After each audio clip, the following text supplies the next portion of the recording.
بسم اللہ الرحمن الرحیم الصلاة والسلام علیکہ یا رسول اللہ وعلیکہ وصحابکہ یا حبیب اللہ۔ اللہم صلی علی محمد وآل محمد، اللہم صلی علی محمد وآل محمد، اللہم صلی علی محمد وآل محمد۔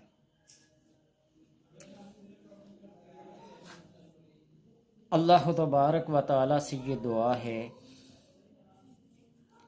کہ وہ اپنی تقدیر کو ہماری تدبیر کے ساتھ موافق کر دے،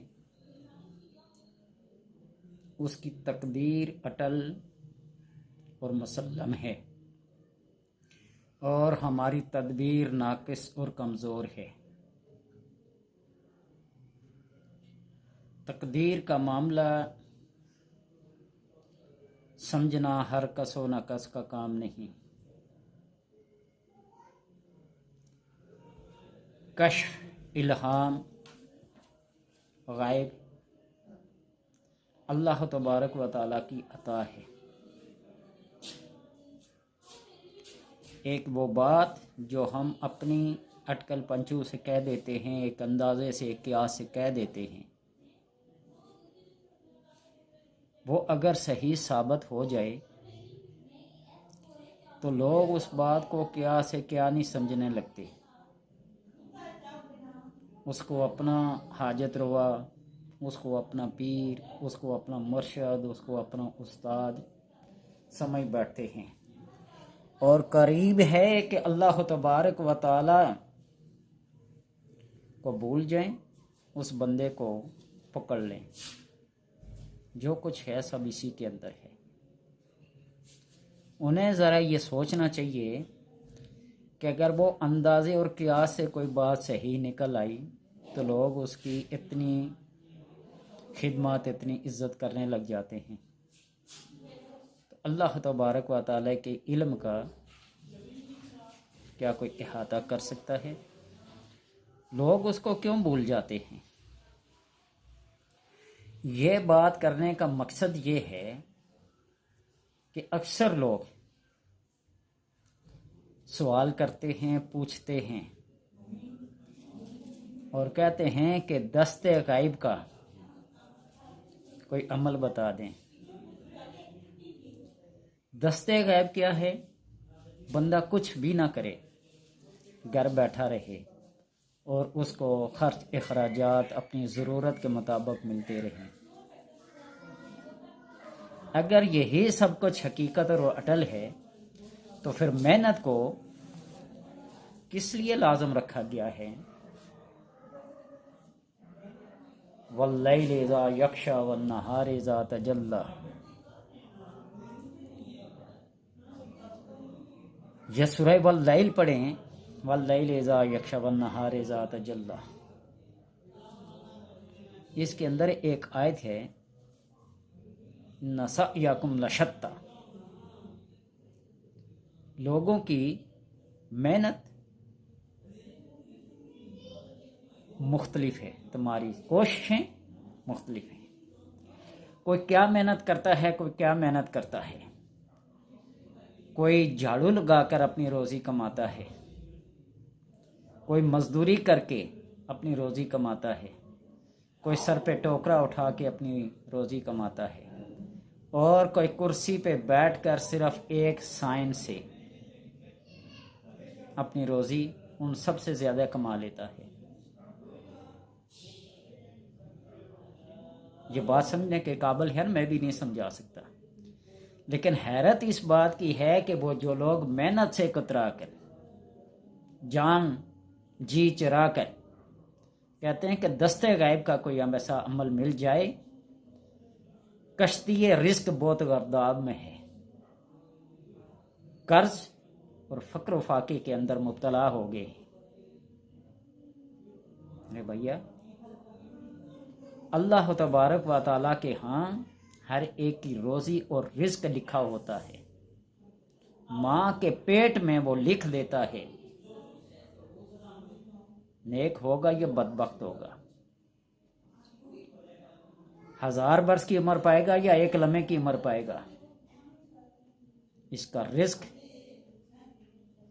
وسیع و کشادہ ہوگا یا تنگ دستی والا ہوگا، یہ سب کچھ اس کا پہلے سے طے شدہ ہے۔ تو تیرے میرے عملیات اور دستے غیب سے کچھ نہیں ہوتا۔ میں اس پہ پہلے بھی بہت کچھ کہہ چکا ہوں کہ اللہ تبارک و تعالیٰ کے ہاں تقدیر ایک ایسی چیز ہے جس کو سمجھنے کے لیے بڑے عقل و دماغ کی ضرورت ہے اور پھر صبر و تحمل کی ضرورت ہے۔ اسی لیے فقہاء، علماء، مشائخ، صوفیاء نے تقدیر کی قسمیں لکھی ہیں: تقدیر مبرم، مشابہ مبرم اور تقدیر معلق۔ ہم سب تقدیر معلق کے گرد گھوم رہے ہیں۔ تقدیر مبرم یہ ہے کہ اللہ خود بھی اسے نہ ٹال سکے۔ یہ آپ کہیں گے ان اللہ علی کل شیء قدیر ہے، خود کیوں نہیں ٹال سکتا؟ پڑھ کے دیکھ لینا، کسی عالم سے پوچھ لینا۔ مشابہ مبرم صرف انبیاء کی دعا سے ٹلتی ہے، اور تقدیر معلق جو ہے وہ ہماری دعاؤں تک محدود رکھی ہے کہ ایسا کرو گے تو ایسا ہو جائے گا، ایسا کرو گے تو ایسا ہو جائے گا۔ تو اسی طرح دستے غیب کا ہے، اور اس کے لیے بڑی کوشش، بڑی محنت، تقوی، پرہیزگاری، خلوت کی ضرورت ہے۔ نیک سیرت ہونا،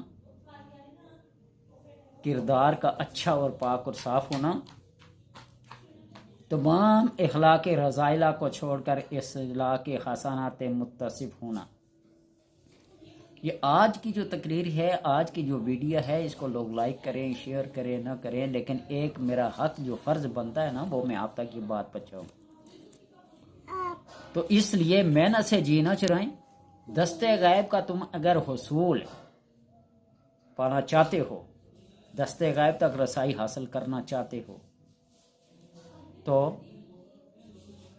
اپنے اعمال، اپنے کردار، اپنے تقوی اور اپنی پرہیزگاری کو بروئے کار لاتے ہوئے استعمال میں لاؤ۔ بے شمار عملیات ہیں، بے شمار عملیات ہیں۔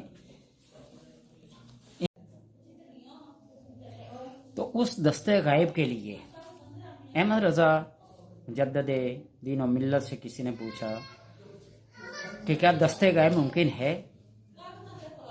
تو نے کہا کہ باسط کفیہ الی الماء لیبلغ ماءہ،